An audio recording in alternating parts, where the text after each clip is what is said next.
Hi, welcome back to the Drunk Linux User. I'm Len. I am the Drunk Linux User. Another short video today. Yay! Okay.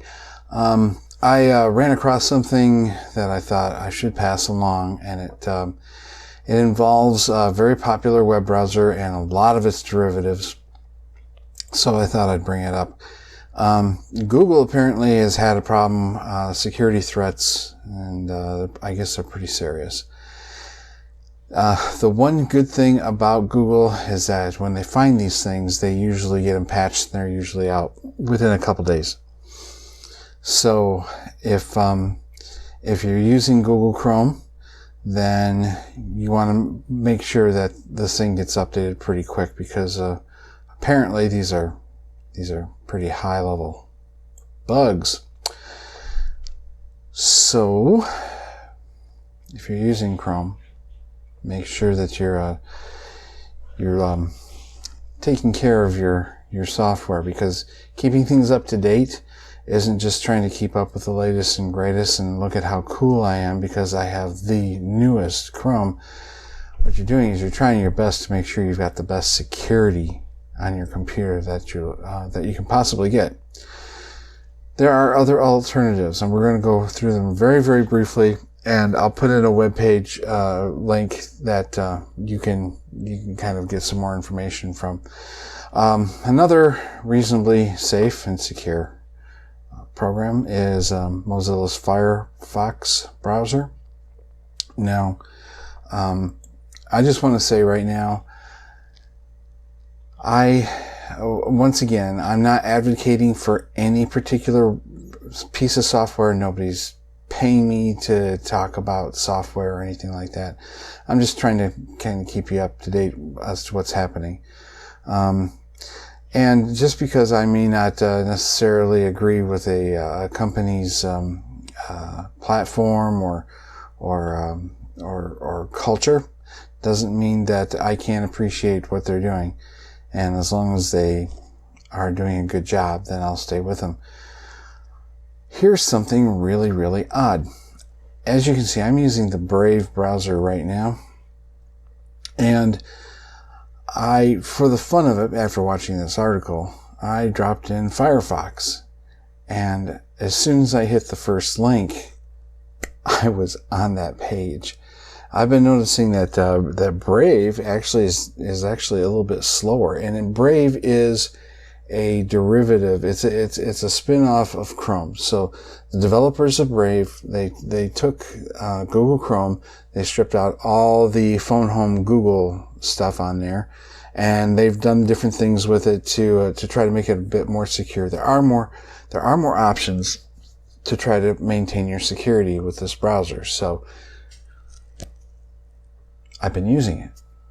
I also started going to their forums today, and they have their issues too. Okay, so what I have been reading though is that a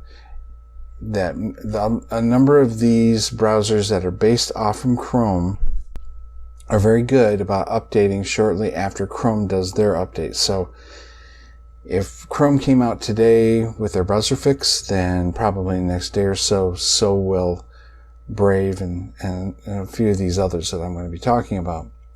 One of the things that I do like about Firefox, besides it seems to be really, really fast right now, is that it has something called container tabs. And this is a really cool concept, and it really makes a lot of sense. And just as a layman, I can understand where you can sit back and say, well, shouldn't they all be doing that? Fact of the matter is, yeah. But for convenience sake, what's happening is that what will happen is you launch a browser, you start going to different websites, you have a lot of information that's being shared between your tabs. Part of this is to just try to keep the pages loading quickly or bouncing back and forth from one thing to another. Firefox has container tabs. So if you're going to one bank and you're going in to make a payment, then if you have to go to another bank, this tab over here for your first bank isn't going to see anything about your other bank in the second tab. And with the other browsers, I don't know if there's any way that you can stop that from happening. Maybe there is a container extension for Google Chrome, but if there is, I don't know, and maybe I'm just using the wrong terms and couldn't find it. So, something to consider. The Firefox browser is apparently doing really good, so it's something to consider. I'll put all the links in here for these browsers in the descriptions as normal. Google Chrome, this is like the biggest market share browser out there, and companies are using this almost exclusively to do their intranets and to work on their online websites as well. This is Brave browser, okay? The browser reimagined 3 times faster than Chrome, which may be true.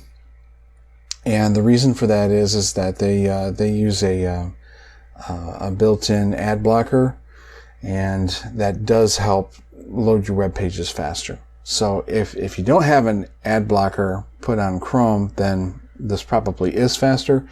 If you put an ad blocker on Chrome, it probably will be about the same. So just keep that in mind. And the next one is Vivaldi. Vivaldi is damn near overwhelming, to be honest with you. You can do this is like the KDE customizable web browser out there. The desktop environment called KDE.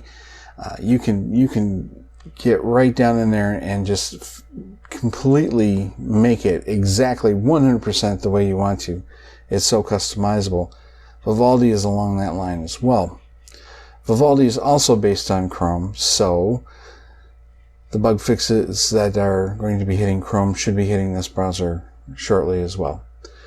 But again, this is another option. It's a lot of people really do like this. Remember, I qualify everything based on my experiences on this little POC piece of crap laptop. And I'm bad-mouthing it because I'm getting a new one tomorrow. I'm getting a new computer, so it's been faithful, and as long as I don't blow it up today, we're in good shape.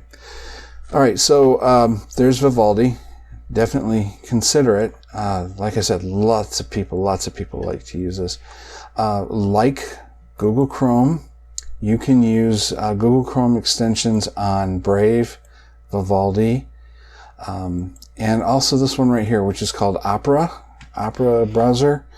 And this one's a little on the controversial side. A lot of people like this. It also has a built-in VPN. It's going through Opera's servers, to do the VPN. But if you trust Opera's home company, then you will probably be fine with Opera. Now, my understanding is that Opera has been bought out by a Chinese-owned corporation. It doesn't mean that China is operating, everything in the background. Could they be? I guess. I don't know. Honestly, I have no idea. But there's Opera. This is another very, very popular web browser in Linux. I mentioned before in another episode that you can get Microsoft Edge as either a beta or a developer. If you want to get updates every week, go for developer. It will have the latest, greatest tricks. But just be careful. It might be a little flaky and crash on you. The beta, as you can see right here, it says major updates every 6 weeks. More reliable, more stable. This, ironically, is also based on Google Chrome. So hopefully Microsoft will be on the ball and correct any of those issues that they found in the original Google Chrome. This website right here is from Linux Hint, one of those websites I told you I go to a lot. And this may be from 3 years ago, but there's still a lot of validity to what's going on here. But it talks about the different browsers, and it'll give you the links for it. You can read up on it. And yes, some things have changed over the years, but this is a very nice way to to understand a little bit more about the environment of web browsers within Linux, because this one even goes into things like the Min web browser, and there's a Falcon. There's also another one called LibreWolf, which is not in here right now, but it's like Firefox that has taken the security aspect of Firefox to a whole new level. One thing that people are really concerned about with their web browsers, and there's good reason for it. It doesn't matter if it's Microsoft, it doesn't matter if it's Chrome from Google, or whether it's what was that other one? Firefox, right? Okay, some of these browsers are built with the intention of having diagnostics and information sent back to the company that's designed them. And this has security conscious people concerned, so that's why there are things like Falcon, like Brave, Vivaldi, things like that. So you're going to see a few different things on this particular page. There's also Midori. I've tried Midori. Not saying it's bad. There's Epiphany. I've also tried Epiphany. A lot of this is using code that either came from Firefox or from Chrome, SlimJet. So you'll see that there's a lot of physical characteristics that are the same from one to the other. Iridium. A lot of it's going to be Firefox, though. Okay, because Firefox is open source and it's available to check out the code and redistribute any way you want to. So there we go. We've got our browsers. There are more browsers. Honestly, there are. But I'm not going to get into every single one of them in this itty bitty tiny little presentation I'm doing for today.